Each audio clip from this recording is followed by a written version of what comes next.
So welcome everyone. Thank you for joining us today.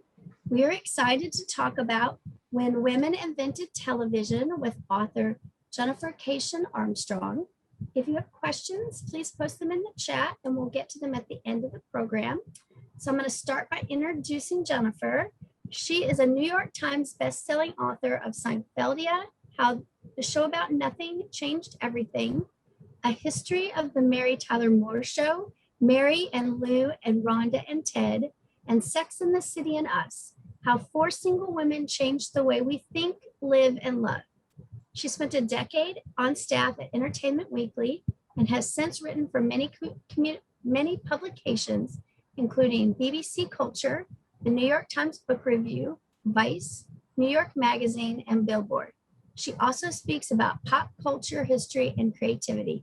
So welcome. Do you want to start about telling us a little bit about the book and then reading a short passage? I was trying to decide. I was like, should I read first? I'm not sure. I think I'll tell you a little bit first. Okay. But this is a book about there's a period of time between 1948 and 1955 approximately, when I noticed that when I was looking at TV history, that there were women doing a lot of things, more than I expected for that time period. And that was really intriguing to me. So what I learned, and the joke that I kind of always make about this, is that if you see a bunch of women doing something, it means that either the men haven't gotten there yet or they've already left. And in this case, they hadn't gotten there yet. Radio was the thing then. That was where everybody was making money, and that was where, you know, all of the sort of glitz and glamour was at the time, because not many people had television sets yet across the country. So that was about to change, but it hadn't yet. They're very, very expensive. They were something like $10,000 in current terms or something like that. So like very few people had them, which meant TV was still figuring itself out. And a lot of women, I think, maybe intuitively even, I'm not sure it was like this grand plan of theirs, but they just kind of saw like, maybe if I get over there now, you know, it's sort of a free for all. It's sort of a Wild West. I might be able to kind of get in there in a way that I won't be able to later, or can't get in at radio. And so, you know, that was really intriguing to me. And I kind of used that fact and picked 4 women in particular. I think of this as like, I always say it's like a Hidden Figures for early television. And I picked 4 women to kind of focus on to tell this story through, because it's a big story to tell. So the women are Betty White, who you do know, and she's kind of my Trojan horse because she is a pioneer of early television. And I really wanted to tell her story because it's fascinating, and a lot of people don't know it all, and a lot of people don't understand kind of what a badass she was, for lack of a better word. You know, people think she's just this sweet lady from Golden Girls, but she really was out there in the very early days. And you know, she was on one of the first talk shows in Los Angeles, daytime talk shows. And in fact, they so much did not know what to do with daytime programming that they put her and her co-host, who is a DJ named Al Jarvis, on the air for 5.5 hours a day, 6 days a week. And that was unscripted. Do whatever, just entertain people. So she's one of them. Another one is a woman named Hazel Scott, who was the first Black person to have a primetime national show that they hosted.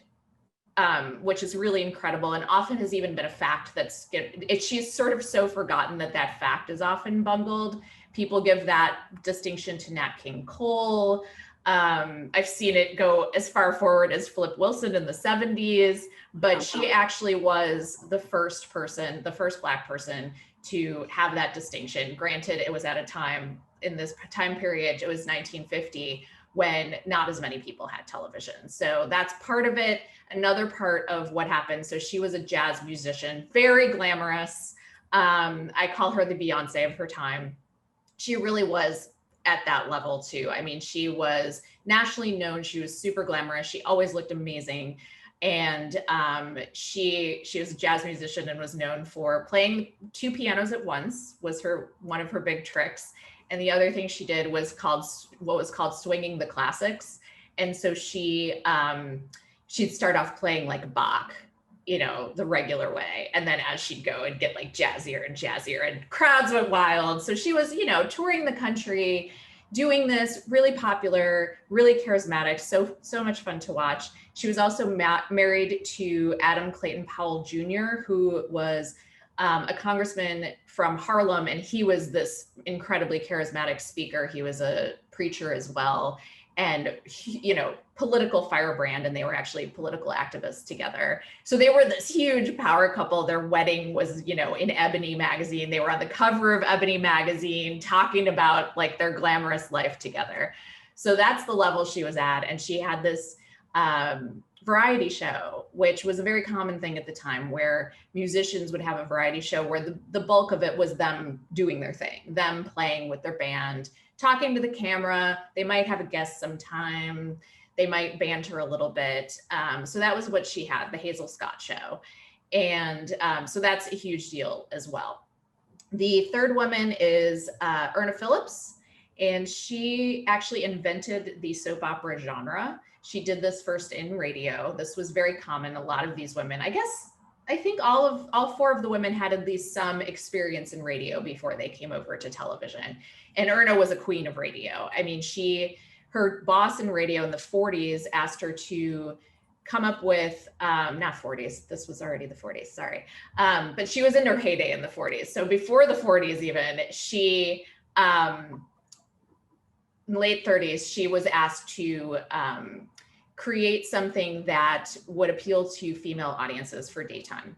And they wanted to sell cleaning products mostly, sometimes cosmetics, you know, pantyhose, that sort of thing. But this is why they're called soap operas, is because they could sell soap to female audiences during the day. And she came up with essentially, you know, what we know of now as the soap opera, a family drama.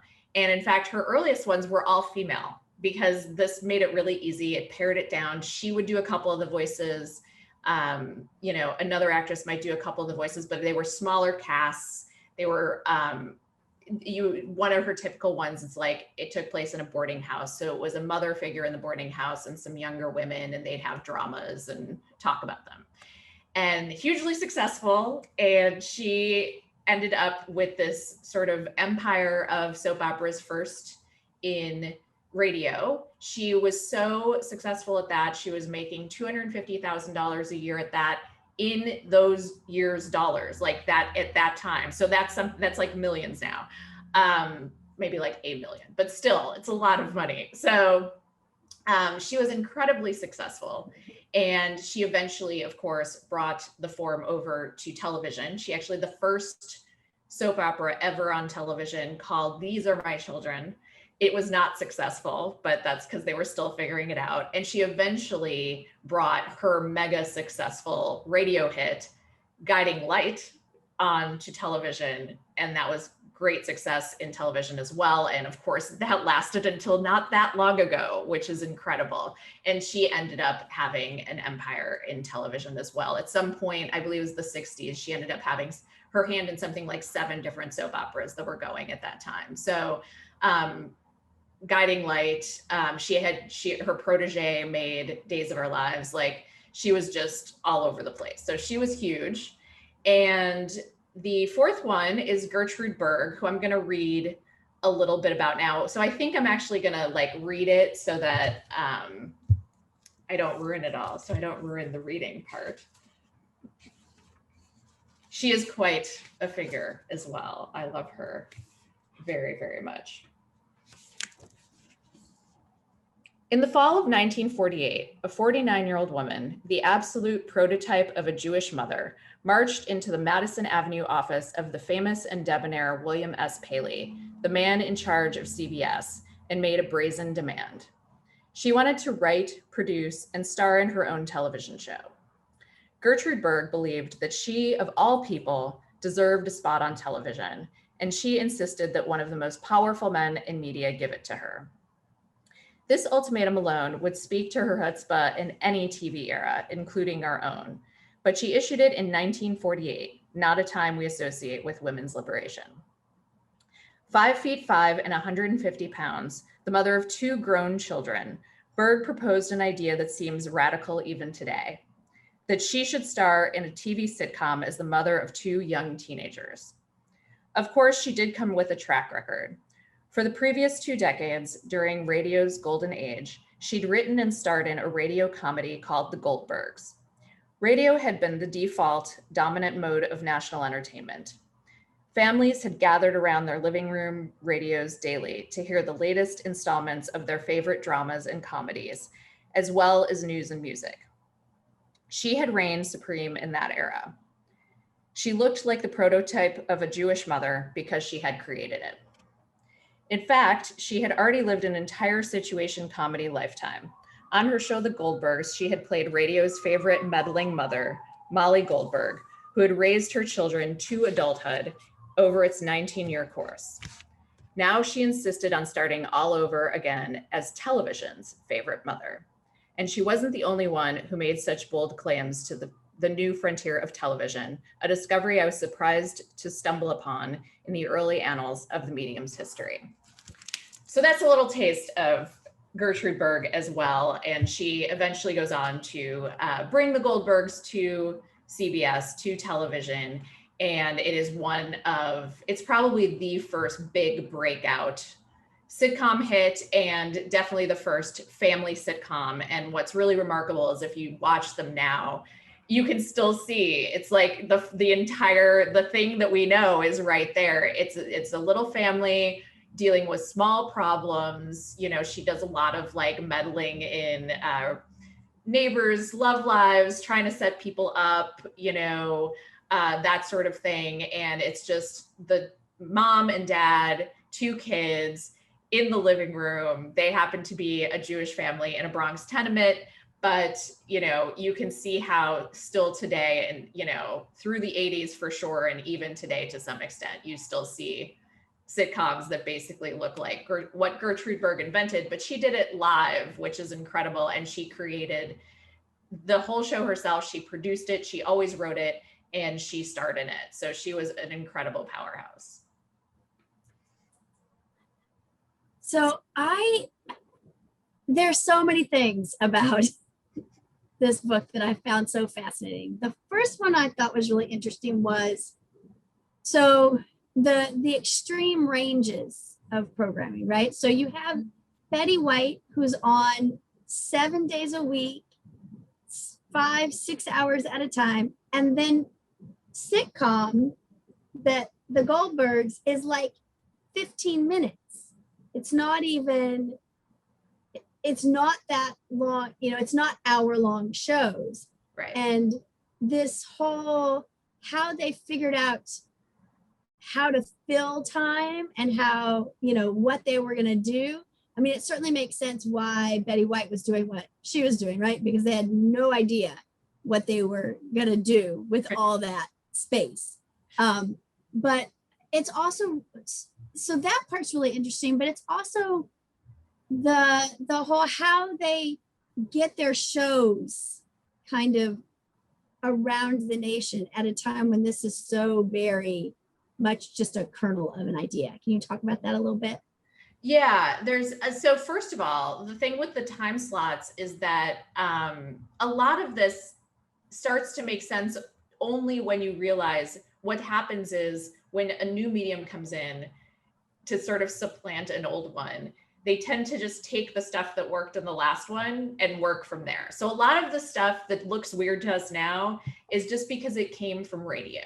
So the 15-minute increments is a big example of this, where that seemed okay in, you know, radio. So they went with it on television and then started to adjust from there. So Hazel Scott's show was 15 minutes for a while, which is mind-blowing to me in a way, but then also it's funny to me because with the internet, we kind of understand this again more than we maybe would have 20 years ago, because now we might have a 7-minute show, you know? But they would do these 15 minutes. I think they got cumbersome after a while because it's just like these teeny tiny blocks that you're trying to fit everything in. And then you've got some half hours to fit in. So they really eventually within about 10 to 15 years are really off the 15-minute mark. I mean, I'd say even earlier than that, they mostly go to the hour, which makes sense. So that is one thing. And that affects, I mean, that's the radio thing is kind of threaded through all of this because it really affects the way that they advertise as well, which actually turns out to be hugely important to these women and their careers. Radio advertising was set up where one sponsor would do a whole show. So, you know, you wouldn't have a bunch of little commercials in between segments. You would just, it was just Texaco Star Theater was Milton Berle's actual show. It wasn't called the Milton Berle Show. It was called the Texaco Star Theater. And, you know, they would have kind of advertisements throughout, but right within the show. And so often the hosts would deliver them themselves. You know, this was just a very different idea of how advertising worked. And also the advertisers had final say over the shows, and they would be really involved in a way that would probably make us kind of uncomfortable now. They would see all the scripts. They were involved with the development. You know, I read memos between General Foods and Gertrude Berg's team from the beginning. The minute that they signed on that their product Sanka Coffee was going to be her first big sponsor, they immediately had a say in everything that was going to happen. And so, you know, it's very strange to us now, I think, but these things were just how things were done in radio, and then they were brought over, and then they evolved to fit television better. The other thing that you mentioned was the network, actual, like not networks like NBC, but the actual network of, it's crazy. Another thing that's kind of crazy to us is that it sort of really had to, you know, go through wires that really had to be all hooked up together. So, so during this period of time that I'm covering, a lot of what's happening is the television is growing, and it's sort of like spreading. You could, like, I'm doing this because I've actually seen like maps that kind of do this, that like they really start in New York, especially. And that's also very important to these women's careers and changes as it goes. And it's part of the reason they get marginalized. Starts really in New York, which is where most television production was happening at the time. And then, you know, it's kind of very concentrated in the Northeast and kind of grows across and down the country from there. So that explains a lot of things about what was going on in television then, and why the changes by about 1955 that are so dramatic, why there's such a change in what people want and how things are done. So as it goes, as the timeline of this book goes, it's like, you know, about halfway through, it's like getting to St. Louis. And, you know, something that's very interesting in the Betty White circumstance, for instance, is that she's all the way over in Los Angeles. And it's a totally different situation there. So most programming is coming from New York. LA is its own thing. It already has the movie business. So it's like, it kind of knows it should be in the game, but they can't, literally the whole country isn't connected yet. So, you know, that's very strange at that time, because most television wasn't coming out of LA. And LA had its own, you know, everybody had their own local programming, of course, and that's what Betty was doing in LA. But so that's, you know, she would be filling the daytime, and then the evening hours would be some of their own programming there. And then a couple things would come, if things were big enough, like the Goldbergs, for instance, was so big that they would make what was called a kinescope, which is just basically a bad copy of a show, because shows were live. So this was a huge problem. And so what they would do is they'd point a camera at the monitor on the live set, and that's how they would make a kinescope. So really, if you've ever seen like a bootlegged copy of a movie from a movie theater where somebody just brings in their camcorder, that's something that used to happen a lot. That's really what it was. And so they would make these recordings and ship them across the country to be shown on the air at these on these other stations. So they'd get it obviously late. They would get it later than the rest of the country. Not that they really knew. It's not, they didn't remember. They're not tweeting about it. They don't have the internet. They don't really care. But it was just this, you know, and they were getting these sort of bad copies of these shows from the East Coast. And so it kind of does blow people's minds to realize that at first, LA even is kind of getting this crappy version of television for the most part. And the Emmy Awards start around this time, and they actually start as LA rewarding only its own television shows. And I think part of that is almost a chip on its shoulder. Like they're trying to celebrate the shows that they made. They're trying to keep it just like, no, we should be the best at this, and we're going to have our own little awards dinner. And eventually, obviously, it goes national. And like, but this during this time is really a time when everything's really fragmented and then starts to come together. And then whole parts of the country didn't even have television at all during this the middle. Yeah, the whole middle and a lot of the South. You know, it's in the middle of this time period is when you get to like the first, you know, TV station below the Mason-Dixon line doesn't happen for a few years until a few years into this. So, you know, it really explains a lot of things and shows that it's one of these things. I think we can understand this period if we think about the amount of change we've gone through with the internet in the last 20 years. It's a similarly mind-blowing kind of change because it maybe didn't feel fast at the time, but the minute it happened, it felt, you know, it's like everybody goes like, whoa, that just happened. Yes. And then suddenly you have a national, it's just really important to kind of cast yourself back and understand how mind-blowing this thing was. It's like all of a sudden you can wheel this box into your living room. And there's no other time when you could see the same thing everyone else in the country is seeing. You know, you saw movies before and you shared that, but you weren't all watching the movie at exactly the same time. Now you were, and you had to plan your schedule around it. It's a totally different thing, but you can also see all these people like right in your living room, which is very intimate. So it's this very kind of monumental shift that happens as television starts to take over the country. So you mentioned the advertisers. So the first thing I thought about with the way you wrote how the advertising worked in the stories, were basically like just in the middle of whatever was happening, they would do the commercial, right? It made me really think about the Truman Show. Yes. Right? That, you know, where it was so weird, where, you know, they'd be having a conversation, then somebody would hold up the can and be like, oh, right? But it totally, having that totally got the vision of what that would be. And also the control that they had, right?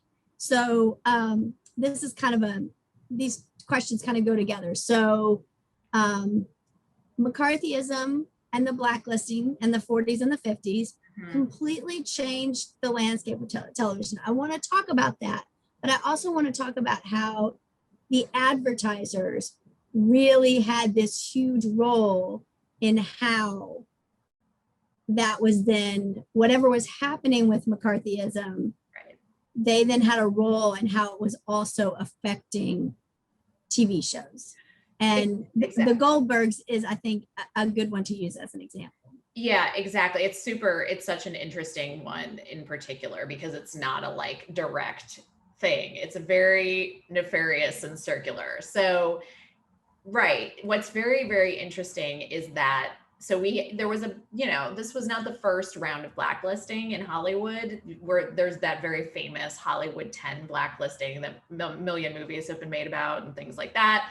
A few years earlier than this, where some filmmakers stood up to the blacklist and ended up having to go to jail, etc. So that's a big famous one. But what I think is so interesting about this round, which happens in 1950, is that it is as the Cold War is kind of like inching up, the Red Scare is inching up, and, post World War II, and TV is this new thing, right? So the blacklist works completely different for television and is actually easier to leverage in some ways, because there's a way to threaten them that isn't like direct, right? So it essentially, if you're a McCarthyite, if you're wanting to blacklist people who you believe are communists, which I would say you just want to sideline them for some reason, and you kind of imply that they're a communist and that's the worst thing in the world at this time. So it disproportionately affected, people of color, Jews, and women. So you can see where it went, where it was going. But, you can accuse someone of being a communist, and then all you have to do is convince the advertiser on their show that this might be a problem, and you can get them fired. And then they just say, oh, they're controversial, so they need to be fired.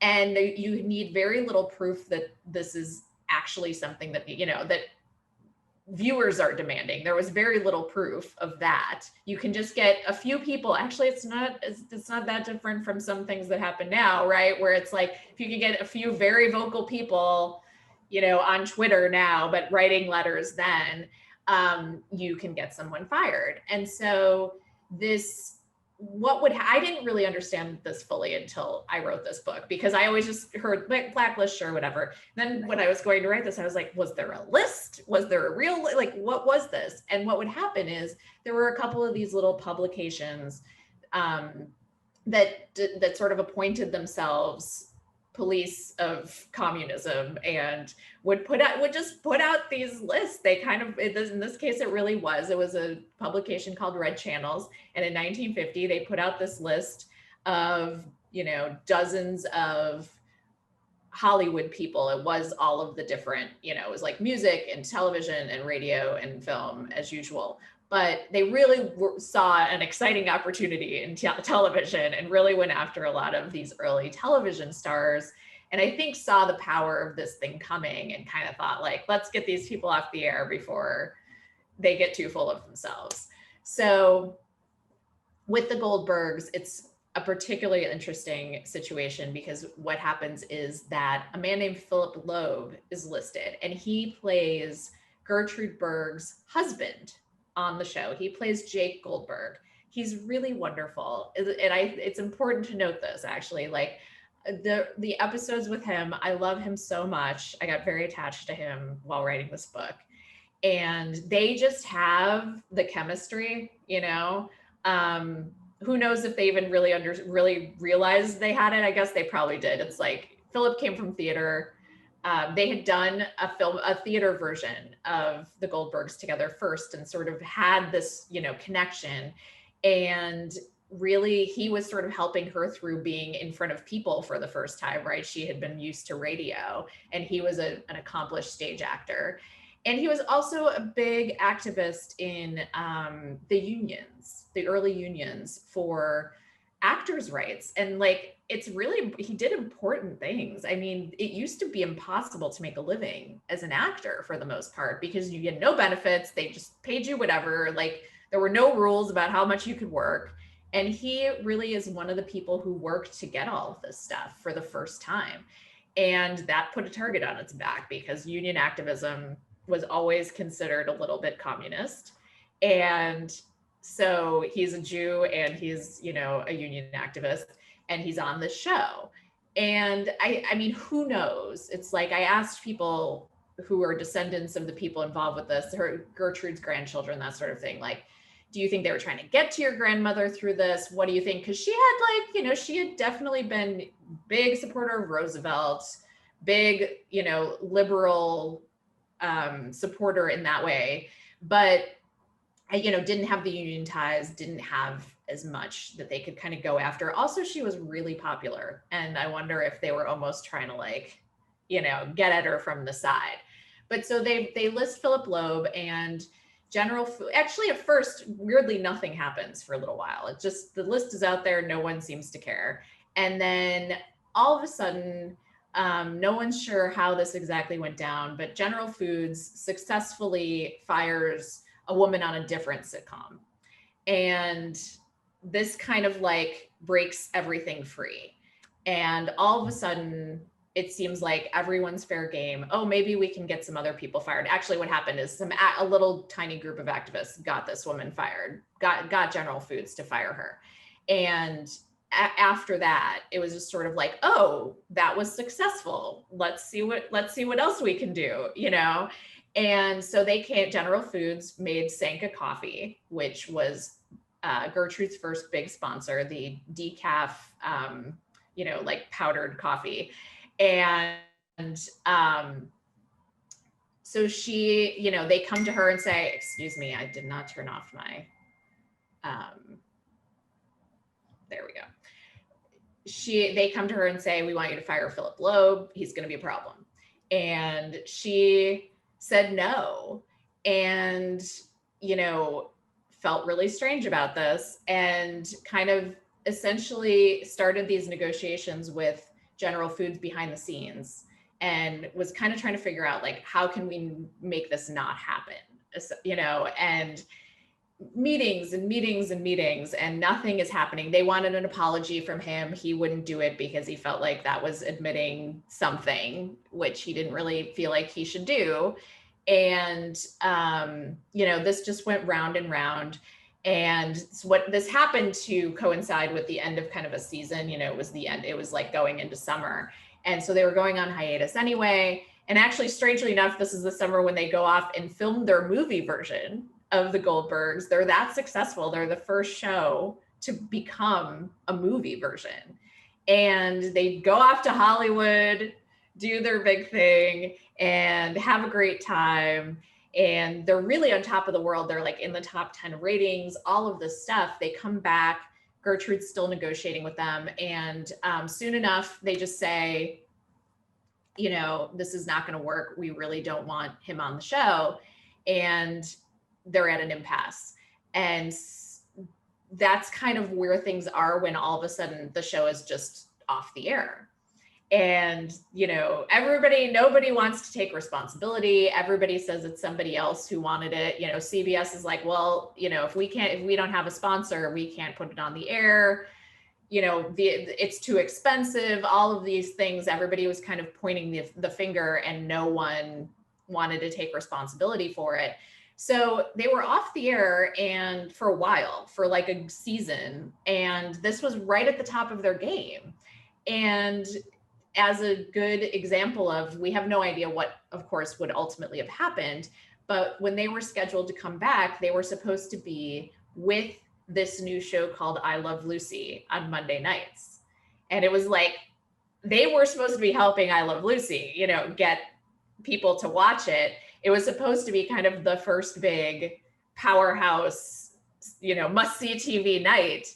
And instead, I Love Lucy came on Monday nights by itself, was an instant hit. Turns out probably didn't need anybody's help.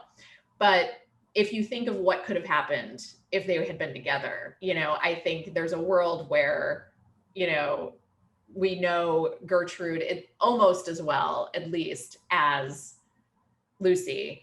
And, that to me that shows you how this stuff could work. So they were off the air at the pinnacle of their popularity. Lucy comes in, knocks everything, off the table, and they're still off the air. And eventually Gertrude shows incredible kind of grit through this. She is very determined. She loves her show. She really believes in it and does basically everything she can to keep it alive as things go forward. But, she gets it onto another network. NBC is thrilled to have her, but finds no one will sponsor it with Philip Loeb. And so eventually, like, things just grind on and on and on, and she can't figure out what else to do. And she kind of feels like, well, I've got, I employ more than a dozen people on my show. I'm responsible to them too. And the show's going to die if we don't do what these people want. And so eventually she sort of, strikes a deal with Philip Loeb to keep paying him as if he's on the show, but she has to replace him on the show. And it's sort of tragic. You can see what's happening here. Like she auditions like every man in that age range in Hollywood and just keeps saying, no one's right, no one's right, no one's right. I mean, it's some ridiculous number, like dozens and dozens of them. And she finally settles on one, something like 24 hours before they are scheduled to go back on the air. she does not want to replace him, clearly, emotionally, but she has to. She goes through 2 more before she settles on one and is like, fine, we'll just go with you. But honestly, watching them, it's not the same. It's still great sometimes, but it is not the same show. Also, they had been off the air, and then they start doing the thing where they're on this, this network at this time, and then suddenly they're off the air and they're on a different network at another time. It's very hard, especially at that time in television, for people to follow a show when that stuff is happening. So she really lost momentum at the, what should have been the peak of her career in television. And I really believe this is a huge reason we do not know her today. And she's just legend. Like, she should be legendary is what I'm trying to say, I guess, seeing what this woman did, the powerhouse she is. I really recommend going to watch. You can find some clips. You have to type in Gertrude Berg, the Goldbergs, or else you'll get the current sitcom called the Goldbergs. But you can find these online, and she's riveting. I just can't explain. Like, this is just one of those people who, all 4 of my women are like this, or the 3 that were on camera were like this. So just like such charisma on camera. You cannot take your eyes off her. She was just, and the fact that she wrote this and created it too, and produced everything and was in charge of everything is just amazing. I'm glad you told us how to find him. That was going to be one of my questions. So yes. So many questions, and we're already starting to run out of time. It's hard because there's like a lot of story here. There's these 4 incredible women, Yes, I really want to talk about Betty White, which unfortunately means I don't think we're going to have time to talk about the other 2 in depth. Well, people should go to the book and get more. We can do them one. Because I think depending on how much you watched television and depending on your age, I'm kind of in that middle range where I actually knew her on the Mary Tyler Moore show, right, in reruns, not when it was actually happening. And then obviously the Golden Girls, and she's become such this kind of hip icon as a woman in her 90s, right? Yes. But she's always kind of been, even if people didn't know it, a hip icon from the time she started doing television. Yes.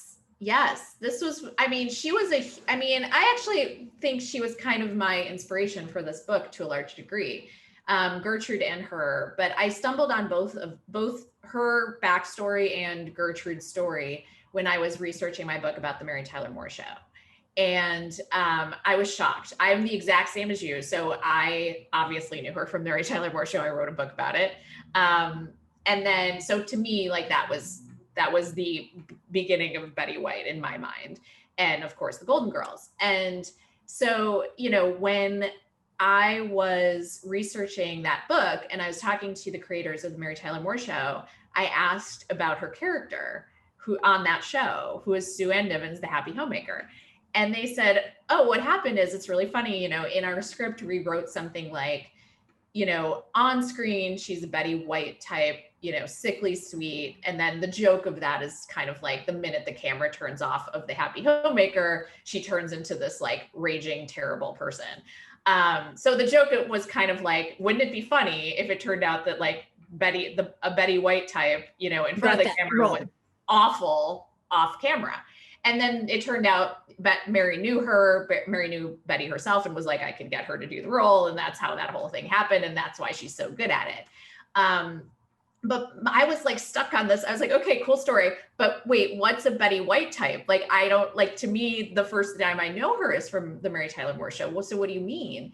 And it turned out they were referencing this very early part of her career. She had a whole lifetime of a career even before the Mary Tyler Moore Show. And she was huge, so they were indeed correct. Except for the part, she is actually nice off camera too, right. Not turn into a horrible person. But now I like, once I looked into it, I got the joke of Sue Ann Nivens, she wears these flouncy little dresses and does this homemaking show. and, daytime kind of show, and is super sweet. And that's really what Betty was doing, is she, was known, for better or worse. Some people hated it, but for better or worse, she was known for this kind of incredibly sweet personality. And again, look up the Betty White show. I mean, it's hard because you'll get like a bunch of some other things, but you can find some, do like 1954 Betty White show if you Google it. And you will find she had, so first she had the LA show, and that was so successful. She actually did a bunch of like these local shows she was on all the time. They were just constantly putting her on the air. She had one whole show where she just like answered lovelorn letters, which she thought was really funny because she was twice divorced at the time and living with her parents. So she was like, I don't know why I'm giving love advice, but sure. She'd have her dog on, she'd have, just whatever. But she was so successful at this that it became known. And she actually got a national talk show in 1954 with NBC. And she also spun off her own sitcom that she created and starred in, called Life with Elizabeth, which was based on a skit that she had done with her co-host on the daytime talk show in Los Angeles about a married couple. And so she was just doing it all, and was really, she's so fun we know she's fun to watch now, but like to see her, she's gorgeous and like 29, 30 years old. And she was known for her high necklines, which I kind of love.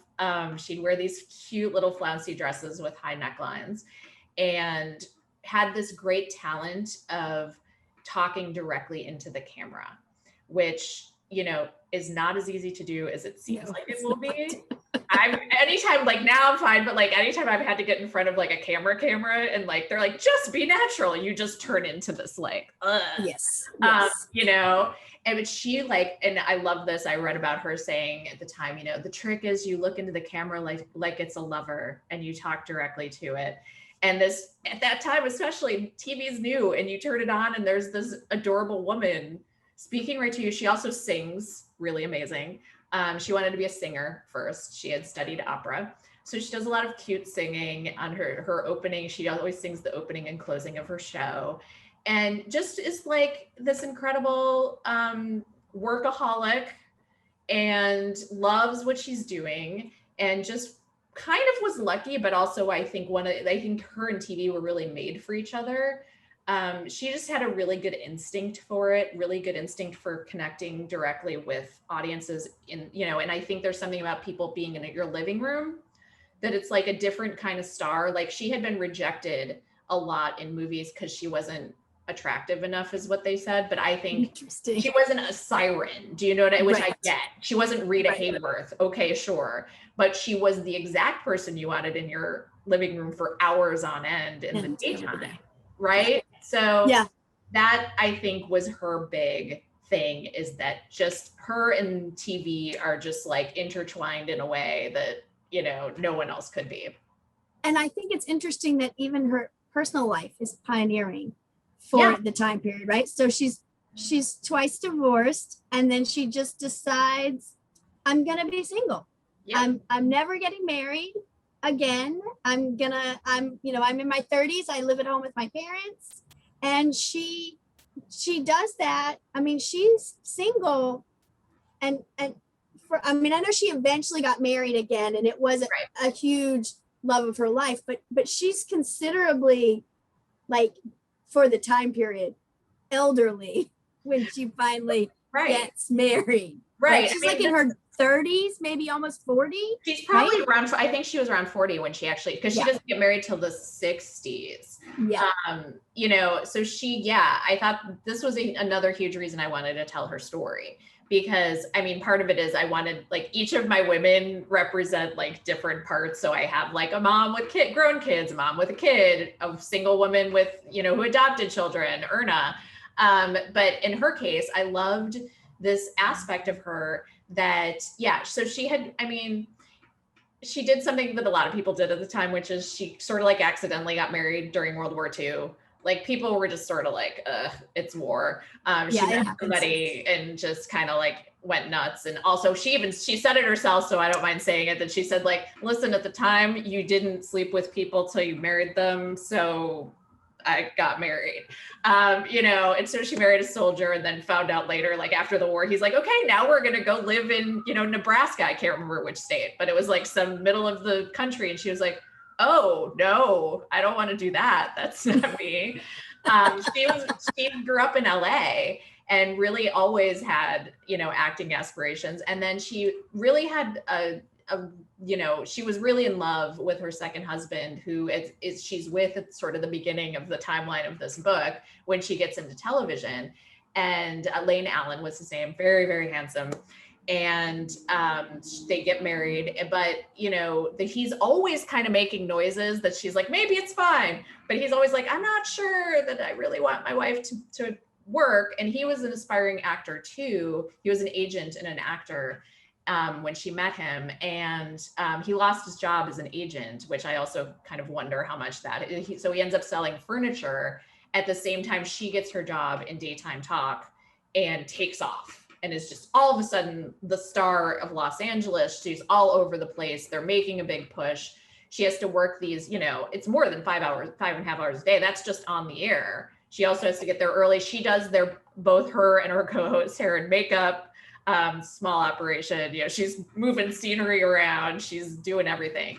And it's incredible because I have these anecdotes about at the time, when she was still married, she would run home. And the good news, it was daytime, so it's great. So she could get home by like 5:30 and still have time to make dinner for her husband and do her chores, which is bananas. Like, that's crazy.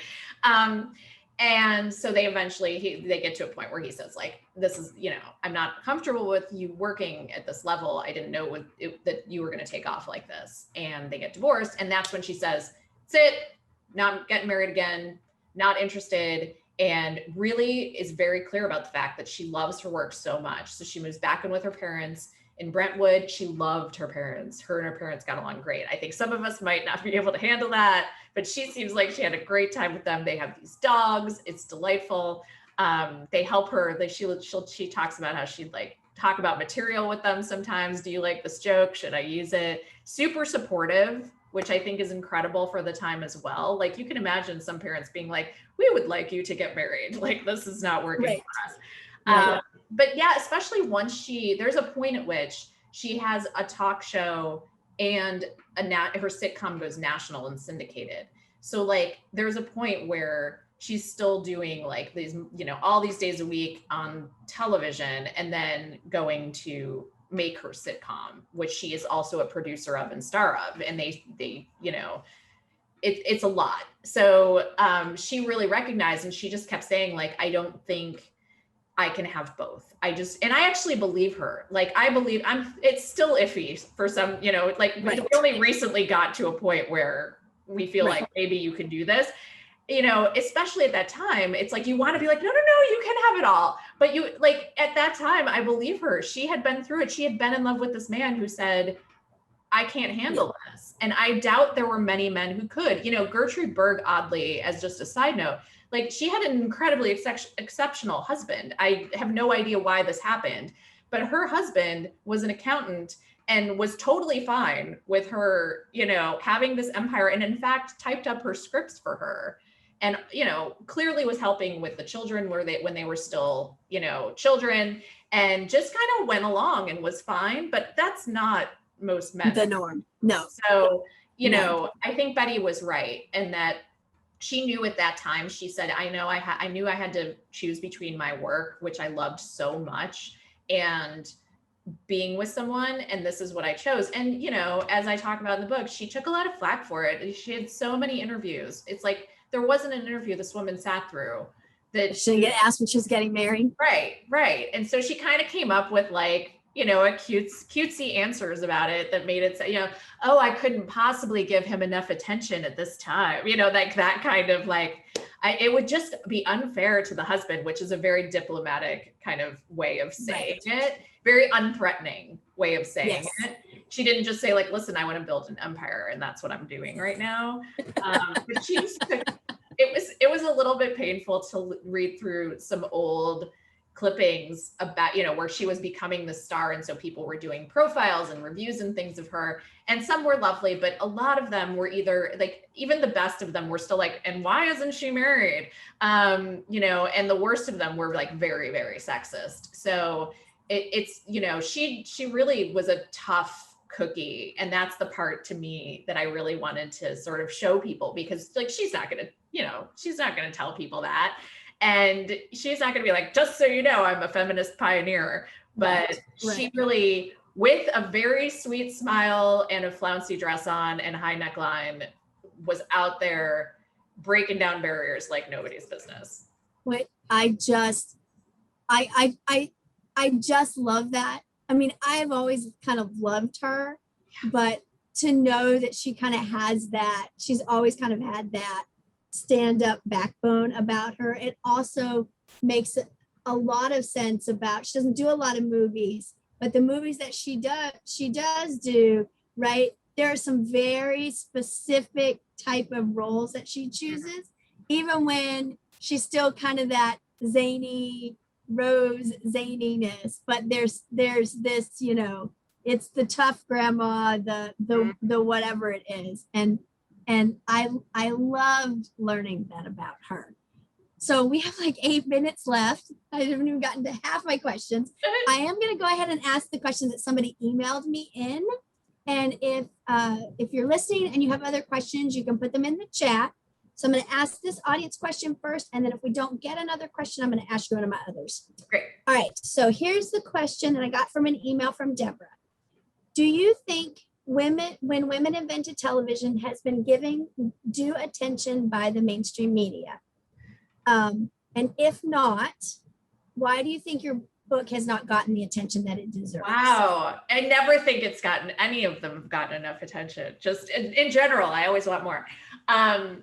I mean, I would love more. And like, to me, the big thing about this book is it actually felt a little different from my other books in that it felt a little more like a cause for me.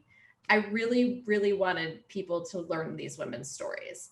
And so it made it really fun and energizing to talk about, because it's like, I feel like it's not just about like, you should buy my book. Do you know what I mean? And my other books, it's not like no one needed me to tell them like, did you know about this television show Seinfeld? You should.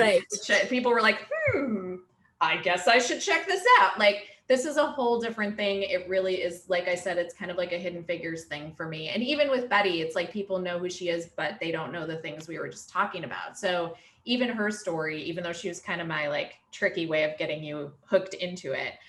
So I would, I've had a great time, but I would love more. Please tell all of your friends.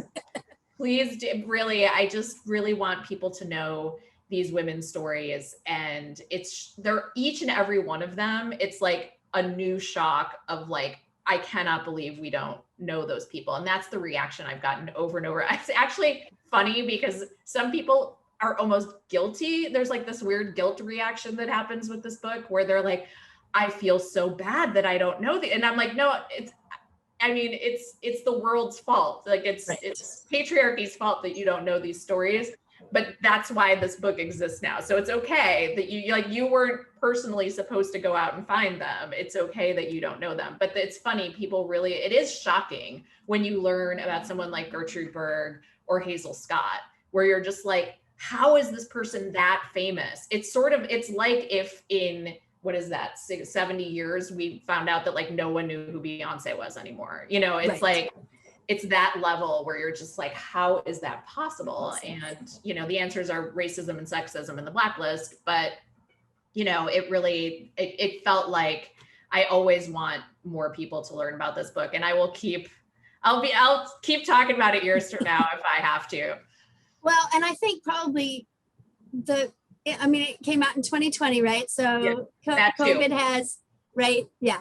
I mean, I learned about it because I went to a, books you should check out webinar for librarians. It was a suggestion for Women's History Month, but we could not get you in for Women's History Month. So because of the way we do things. So, I think that also has made it a challenge for a lot of people Really this year, hard. because you're not doing the visits that you normally do, which means you're not getting the press coverage that you normally would, because you're not showing up in person at places that maybe the press sees a press release and then they come and then they write about that book as well. And just like still, you know, it's like it's been like this for good reason. Like the news has been like at a different level. Yes. The breaking through is really hard. So I actually do think I'm going to do a pretty, you know, myself, I'm going to do a pretty big push when we have paperback next year.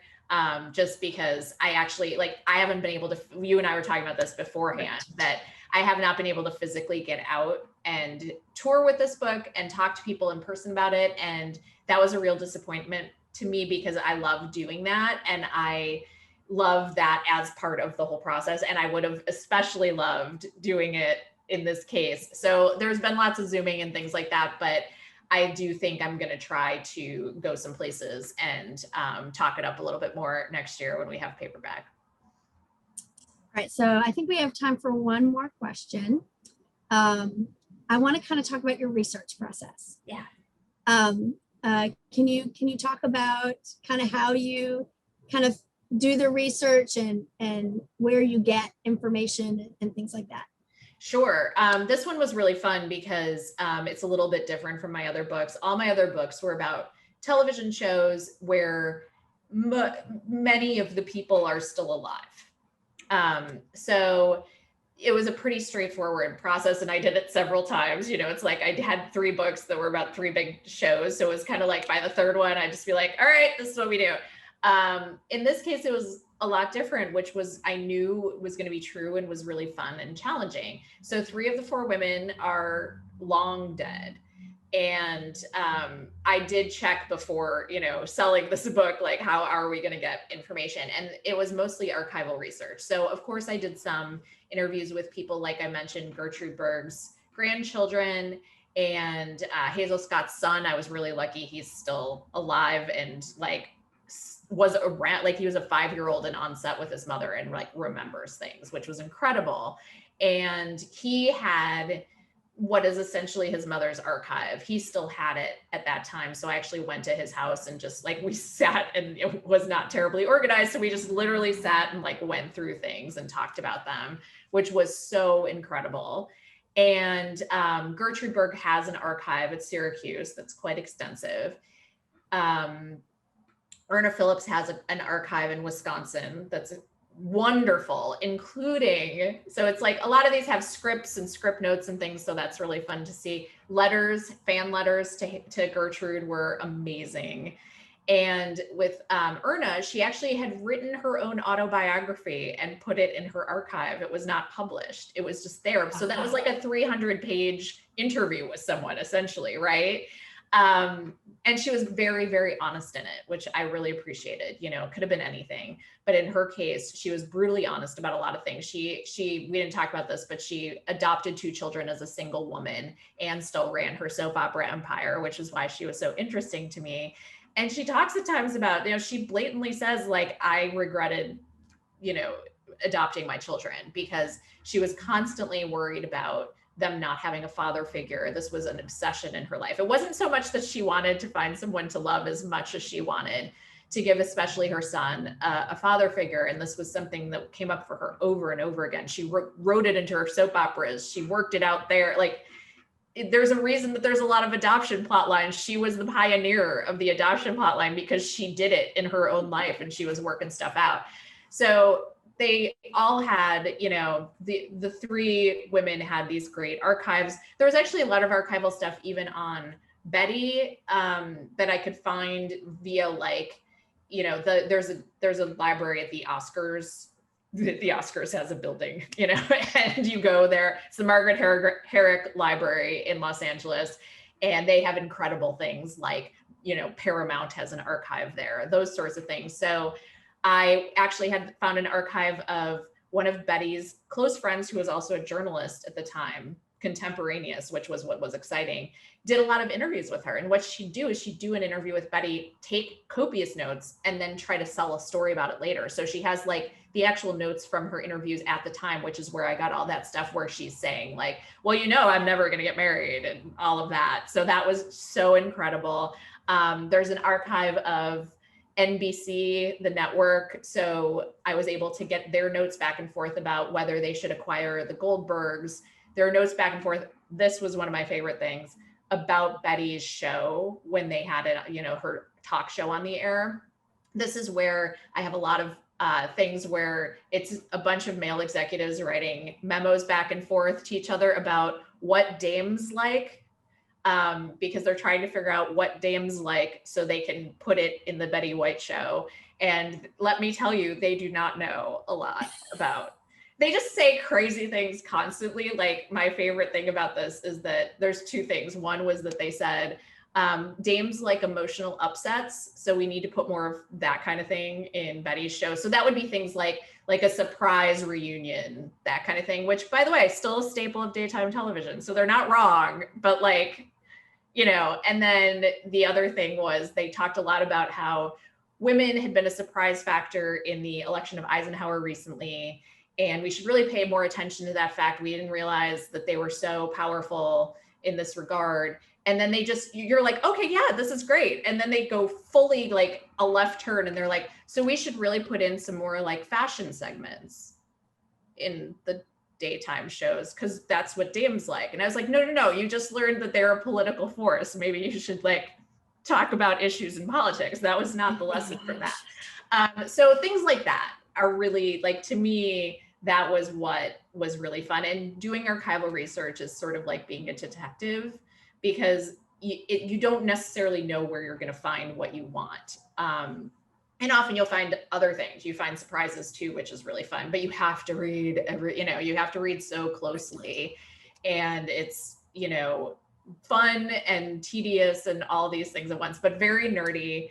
And you get to just sit in an incredibly quiet room with like people's old letters. I mean, to read someone's actual personal letters is from 1953 is just incredible and intimate. And Erna had great letters. People wrote great letters then. You know, they would write elaborate letters to each other, lots of personal details, all of this stuff. I mean, one of my favorite things too was seeing Erna's cigarette burns on the pages of her own letters, which just was like, it just made it so real to me. So it was a lot of that.